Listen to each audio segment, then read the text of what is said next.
Je suis Anestelle Dalpon, artiste-auteur, romancière, prête-plume et officiante de cérémonies poétiques. Je vois le monde en images et je danse avec les mots. Seule ou avec mes invités, je fais briller des histoires. Celles que l'on se raconte, celles qui nous révèlent, celles qui nous émerveillent, celles qui nous chouchoutent autant qu'elles nous chahutent. Installe-toi confortablement et écoute, tout simplement. Hello, bienvenue dans ce nouvel épisode de La Raconteuse. Aujourd'hui, j'accueille Mi à mon micro. Merci Mi d'être présente avec moi. Avec plaisir, merci à toi de m'avoir invité. Est-ce que pour démarrer cette interview, tu accepterais de nous raconter une petite anecdote personnelle pour qu'on comprenne un petit peu plus qui tu es avant de savoir ce que tu fais? Alors du coup, quand j'étais petite, par exemple, j'aimais beaucoup me déguiser et faire des scénarios où c'est que je m'inventais un peu un personnage et voilà, je me déguisais avec tout et n'importe quoi, que ce soit avec des draps, avec enfin, des rideaux, tout ce que je trouvais qui me passait par la main pour faire un petit peu des décors, des univers où je m'inventais un personnage comme dans un film. Du coup, j'ai une question par rapport à ça. Est-ce que c'était chaque fois une histoire différente, un personnage différent, et du coup, tu explorais plein de facettes, ou est-ce que c'était un peu quelque chose qui revenait régulièrement, ou t'aimais t'identifier à un personnage type? Ah non, c'était tout le temps des choses différentes. Je trouvais un bout de petit fille qui me faisait penser à un truc, par exemple, et je partais loin dans mon truc. Non, ça pouvait être autant la princesse que l'agent secrète, que, enfin voilà, ça partait vraiment dans un petit peu tous les univers. J'aimais beaucoup incarner des personnages. Trop bien, trop bien, trop bien. Du coup, d'ailleurs, je rebondis sur le mot que tu dis, le fait d'incarner différents personnages et du coup différentes facettes de soi, de les laisser s'exprimer. Est-ce que par rapport à tes études, tu es partie dans quelque chose d'artistique directement? On va en venir à ton métier évidemment et à ce que tu fais, mais où tu es partie dans quelque chose d'un peu plus, entre guillemets, raisonnable, comme diraient certains parents, ou plus classique? Alors, du coup, moi, il faut savoir que c'est un peu perdu parce que j'étais l'élève moyenne, en fait. Donc, je pouvais pas faire, enfin, on me disait surtout que je pouvais pas faire d'études supérieures, nanana. Donc, moi, déjà, je voulais soit être psychologue, journaliste, photographe, enfin, ouais, enfin, j'étais vraiment là-dedans à la base. Et en fait, c'était impossible pour moi de rentrer dans la photo. Donc, je suis partie en esthétique. Et c'est là que j'ai découvert un petit peu l'amour du maquillage, etc. Parce que je connaissais pas du tout cet univers-là. Donc, j'ai commencé par faire un bac esthétique. Donc là, j'ai aimé justement le côté très créatif, le côté aussi de prendre soin de l'autre, de le valoriser, mais c'est quand même quelque chose qui est très, on te met vite dans une case en fait, dans le monde de l'esthétique. Et c'est donc je suis partie après de cet univers et je me suis un petit peu, j'ai voulu vraiment faire photo, même si c'était ce que des écoles privées très chères ou des apprentissages, c'était très difficile à trouver. Donc voilà, pendant des années, en même temps que en parallèle de mon métier de maquilleuse, j'ai cherché un apprentissage, j'ai envoyé des centaines de CV, de lettres de motivation pour rentrer en fait en école de photo.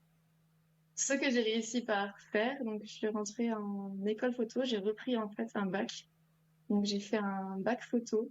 Et là vraiment, enfin, c'était vraiment mon univers, quoi. J'étais à fond. En fait, je suis rentrée dans le bac photo. Je me suis rendu compte que j'avais déjà appris énormément de choses par moi-même avant, en fait, dans les livres, dans les petites formations. Je fais des petites formations, enfin, dans les tutos, dans l'expérience.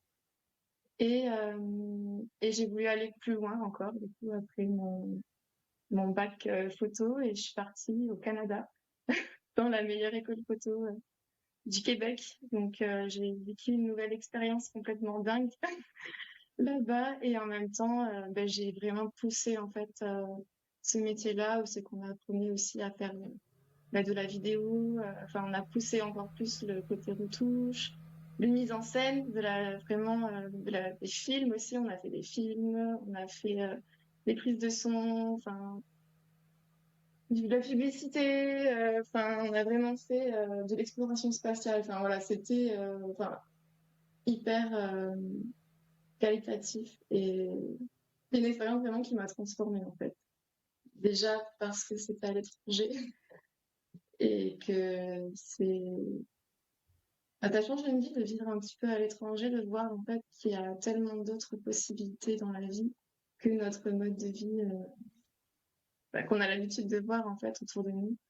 Donc ça ouvre vraiment le champ des possibles et voilà, entre le fait que j'ai appris beaucoup de choses par rapport à mon métier, j'ai aussi beaucoup appris personnellement. Ça m'étonne pas, le voyage c'est hyper formateur. Mais du coup, je savais même pas qu'un bac photo existait. Et donc un bac photo, c'est en 2 ans ou en 3 ans? Donc normalement c'est en 3 ans, mais comme j'avais déjà un bac, j'ai pu le passer en 2 ans du coup.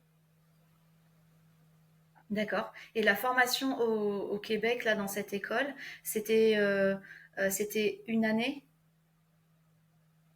C'était 3 ans du coup. 3 ans, ok, waouh! Ah oui, ça te fait un Ouais. bagage dans ce domaine artistique énorme. Et comment t'as été prise? Parce que le fait que t'aies, entre guillemets, autant galéré à mettre en place ce projet en France et qu'une fois qu'il se soit concrétisé, c'est presque eu l'air, entre guillemets, facile, parce que là, tu me le racontes facilement. Après, je sais pas, est-ce que c'était sur dossier? Est-ce que c'était par rapport à ta motivation, par rapport à un book que tu aurais créé de tes photos, etc. Comment ils choisissaient les personnes qu'ils acceptaient de l'étranger, en fait, pour venir au sein de leur établissement? C'était un peu un mélange de tout ça. On devait envoyer un book, une lettre de motivation, des lettres de recommandation, parce que du coup, au Canada, ça se fait beaucoup d'avoir des recommandations de tel ou tel professeur, de tel ou tel. Donc voilà, j'ai dû envoyer mes notes, envoyer un book, envoyer une lettre de motivation, des recommandations. Et ça s'est fait. J'ai reçu la publicité à la base dans un mail qui venait de mon établissement. J'étais sur le marché de Noël, quelque chose comme ça, donc c'était vers décembre. Je me suis dit, ok, bon, déjà moi j'avais peur du froid, de la neige, enfin donc c'est complètement dingue, mais j'ai vu le programme, je me suis dit, waouh, ça a l'air excellent, j'ai vraiment envie d'y aller, et j'étais là, bon bah je fonce, j'y vais en fait. Et 2 mois ou 3 mois plus tard, enfin, tous les papiers, si tu fais ton visa, machin, enfin tout s'est enchaîné super vite. Et quelques mois plus tard, j'étais dans l'avion avec ma valise et je partais pour le Canada, quoi. Donc j'ai passé mon bac. J'ai pas encore passé le bac. J'avais déjà postulé et j'ai eu mon bac et tout. Je me suis envolée en fait. Tout s'est fait super vite. C'est génial. Et est-ce que quand tu es rentré dans cette école et que tu voulais être photographe, en plus tu es passé par toute cette formation d'esthétique avant, donc du coup tu avais quand même un rapport au corps et à une forme d'esthétique, même si ça passe par le maquillage, mais il y a aussi la lumière, il y a tout ça. Est-ce que tu avais une idée précise de ce que tu voulais faire en tant que photographe? Est-ce que tu avais un projet particulier ou au contraire tu t'es dit je veux tout explorer et on verra bien ce qui se dessine ou ce qui se définit au fur et à mesure? Alors, tu vas trouver ça drôle, mais c'est pas ce à quoi on peut s'attendre. Déjà, quand j'ai fait mon bac, moi, j'étais vraiment spécialisée dans le reportage, le documentaire engagé. Donc, je faisais vraiment des reportages et des documentaires dans le but de créer un changement, en fait. De montrer, par exemple, j'avais fait aussi de l'éditorial, mais c'était vraiment dans un but engagé. Par exemple, mon projet de fin d'études, c'était La Citoyenne. Donc, c'était des photos, en fait, avec des citations de femmes, des femmes de différents milieux, pour parler de la femme, la place de la femme dans la société actuelle. Et donc, c'est un projet qui avait énormément touché d'ailleurs et j'avais pris beaucoup de plaisir à faire. Mais sinon, je faisais voilà, des reportages, par exemple de la manifestation du 8 mars. Enfin voilà, j'étais vraiment, et quand je suis rentrée dans l'école, pour moi, c'était je veux faire du reportage, je veux changer le monde, je veux apporter du changement positif dans le monde. Donc, il faut que je fasse du reportage, que ce soit en photo, en vidéo. Et en plus, j'étais très dans le noir et blanc à l'époque Donc je jouais beaucoup avec la lumière, les contrastes, enfin, j'étais dans autre chose. Vraiment, enfin, c'est un lien quand même, mais c'est vrai que je voulais absolument apprendre le reportage. Tout ce qui était mode, j'étais là: «Non, mais moi, c'est pas ce que je veux faire. Je veux vraiment, changer le monde, changer la vision de des choses et permettre, en fait, une contribution qui va faire avancer les choses».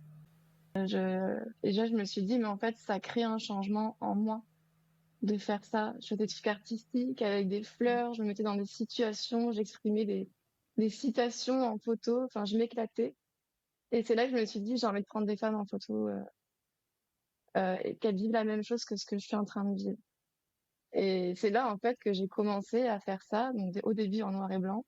Puis petit à petit, j'ai basculé sur la couleur, à rajouter du maquillage et à aller vraiment créer un univers, quoi, tout autour, pour que la femme, en fait, reprenne sa place dans la société individuellement, sans forcément, en fait, faire des reportages engagés, mais créer des petits changements qui vont permettre, en fait, en effet boule de neige, en fait, de changer les choses aussi.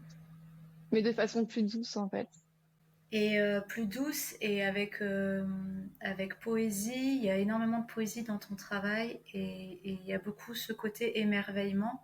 Alors, je ne sais pas s'il existait quand tu faisais tes photos en noir et blanc, parce que je crois que j'en ai vu passer un ou deux à un moment donné où tu avais remis des anciennes œuvres que tu vendais. Mais c'est très étonnant ce passage. Peut-être que c'est quelque chose dans ta propre vie intérieure, mais ce passage de quelque chose de très épuré, où tu joues avec les ombres et la lumière, où tu joues avec la sobriété, à ce que tu crées aujourd'hui, où justement il y a énormément de couleurs, de matière, parce que oui, tu joues avec le maquillage, mais tu joues aussi avec le décor, tu fais des choses avec des fleurs, tu mets parfois du volume aussi sur le maquillage que tu crées.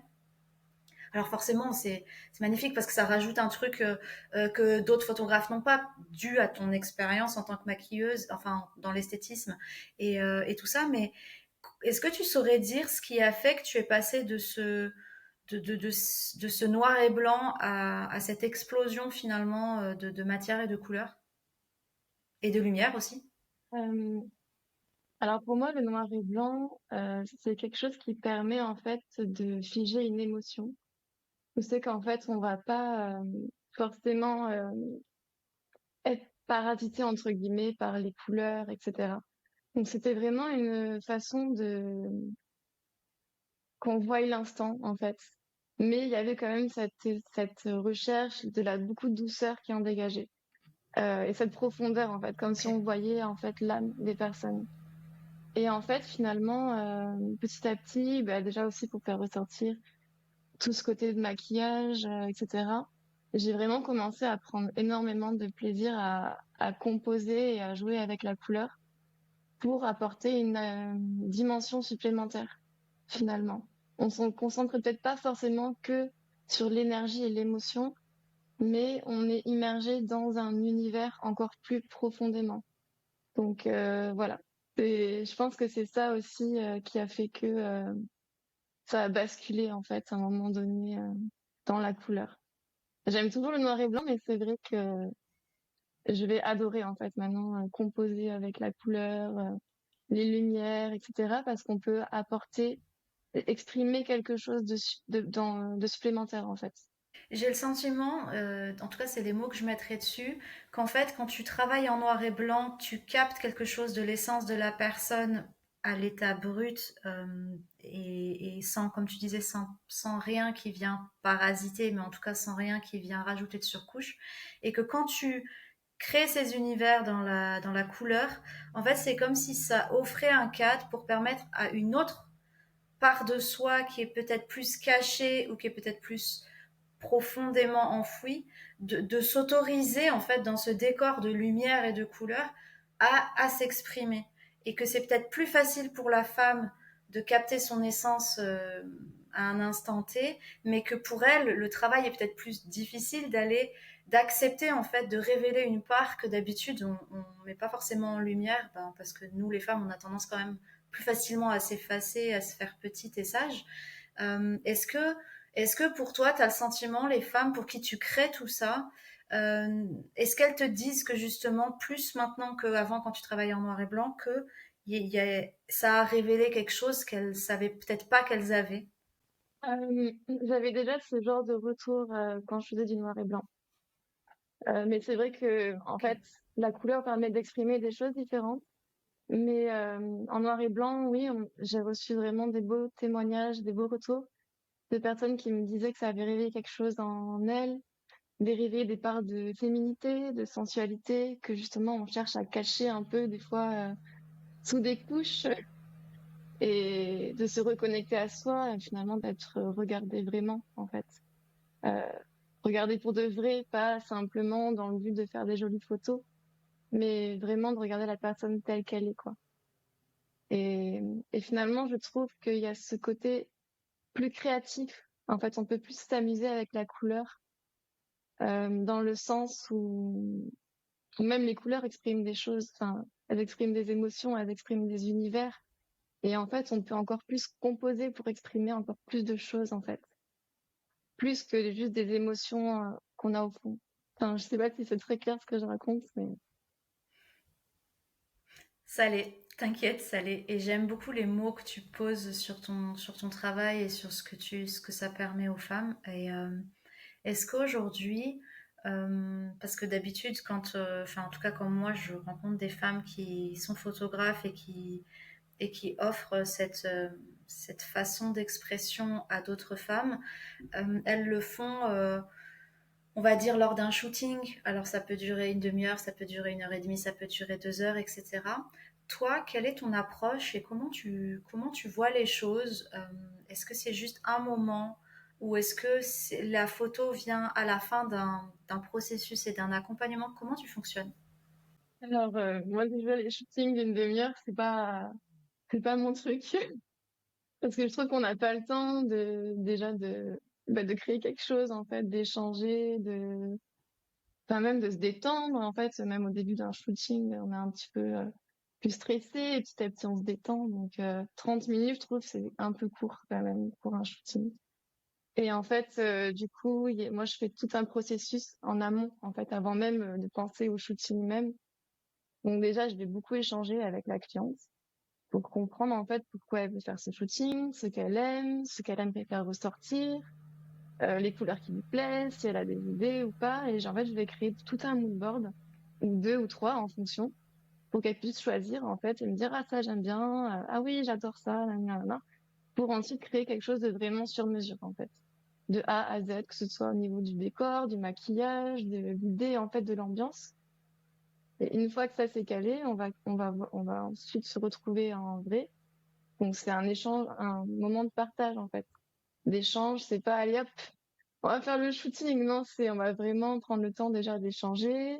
Il y a parfois aussi l'étape du coup de bien-être. Donc, je fais le petit massage avec la crème, on se détend et tout, le maquillage, on discute, on échange. Après viennent les photos. Donc, je monte des poses, je vais vraiment, voilà, guider la personne si elle a jamais fait ça, que ça la stresse un petit peu. Enfin voilà, je vais me mettre en action aussi. Je vais dire tiens, tu peux faire ça comme ça, nani, nana. Et en fait, c'est un vrai échange. Et petit à petit, je montre aussi les photos. Comme ça, la personne, elle sait à quoi ça ressemble en fait. Elle a pas peur de se dire oh là là, mais à quoi ressemblent les photos. On regarde ensemble. S'il y en a qu'elle aime bien, je mets des petites étoiles. S'il y en a qu'elle aime pas, je supprime.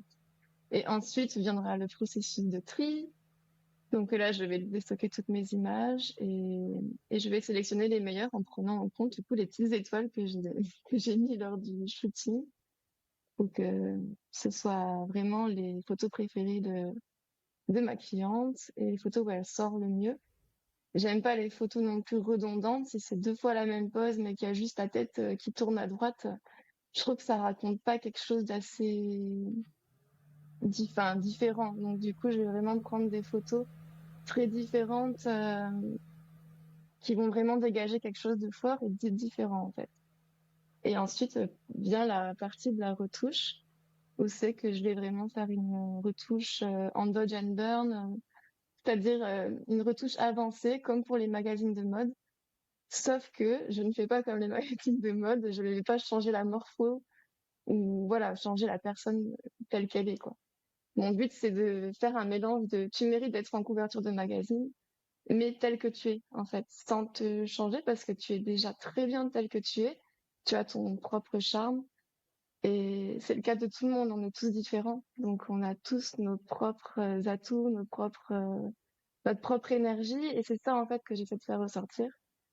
Et voilà. Après, j'envoie les photos et j'envoie aussi une œuvre en format A3 pré-montée, prête à encadrer, signée, certifiée, avec un certificat d'authenticité. Voilà, la procédure. C'est génial. Et c'est fou parce que du coup, ta démarche ressemble, et c'est aussi pour ça que je voulais t'inviter sur ce podcast, ça ressemble beaucoup à une cérémonie de passage, à un rite de passage, sauf que le rituel, c'est la photo, et en fait, il y a tout le processus avant.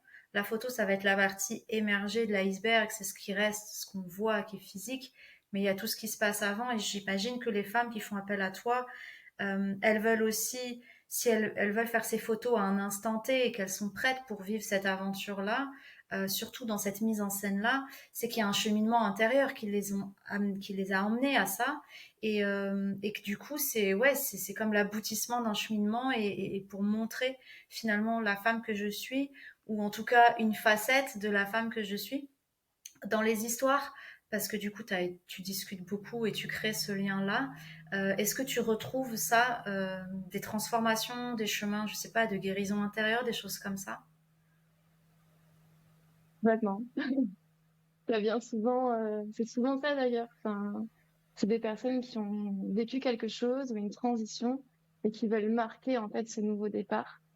Des fois, enfin, c'est des choses lourdes, même des opérations, des maladies difficiles, etc., qui ont fait, ok, je mérite, je suis belle telle que je suis, même si j'ai une cicatrice, même si ceci, même si cela, je vais montrer ma force en fait. Je me suis relevée de tout ça. Je suis tellement désolée, il y a eu un bug technique et je n'ai pas le son à partir de maintenant sur ce que dit Mi. J'ai l'image mais je n'ai pas le son, ça n'a pas enregistré. Donc je suis obligée de couper l'échange à cet endroit-là. J'ai préféré ça et vous permettre quand même d'avoir la première partie qui pour moi était hyper riche, hyper intéressante, pleine de poésie et de douceur de ce qu'est Manmi et de la beauté de son travail et de son cheminement. J'ai trouvé ça vraiment hyper fort. Donc je me suis dit, je préfère vous proposer cette première moitié sans la fin plutôt que rien. Et elle était d'accord. Donc voilà. Donc je suis désolée. On va s'arrêter ici pour cette interview. Par contre, il y a une chose très importante que elle partageait beaucoup dans la deuxième partie de cet échange, c'est que elle fait pas que des shootings photos en présentiel. Si ça t'intéresse, c'est génial. D'ailleurs, elle est du côté de Toulouse, elle a un studio et elle se déplace dans la région du sud-ouest. Mais par contre, elle accompagne aussi les femmes à communiquer leurs valeurs, leur identité et leurs messages sur les réseaux sociaux et sur leur site internet de la façon qui leur correspond. Donc elle fait de l'accompagnement individuel sur mesure à distance pour t'aider à vraiment identifier quelle est ton identité, ce que tu veux transmettre, ce que tu veux communiquer, ce que tu veux que les autres comprennent de qui tu es, de ce que tu fais. En utilisant aussi tes propres photos, en t'aidant à vraiment te mettre en scène aussi. Et elle fait tout un travail hyper complet sur ça. Donc, je te mets le lien dans tous les cas de son Instagram et de son site internet dans la description de cette vidéo. Je t'invite à aller cliquer, je t'invite à aller regarder ce qu'elle fait en profondeur et puis à te laisser toucher par son travail et par sa façon d'accompagner les femmes. Alors ce n'est plus à titre global, c'est à titre individuel, mais ça me parle énormément puisque moi, ce que j'aime le plus, c'est le cœur à cœur et c'est exactement ce qu'elle fait avec son travail. Voilà, je te dis à vendredi prochain pour le prochain épisode de La Raconteuse. Merci d'avoir écouté cette interview, en tout cas cette première moitié d'interview. J'espère que tu as été touché et que ça t'a parlé. N'hésite pas à nous partager en commentaire le ressenti que tu as par rapport au travail de Mi. À très vite.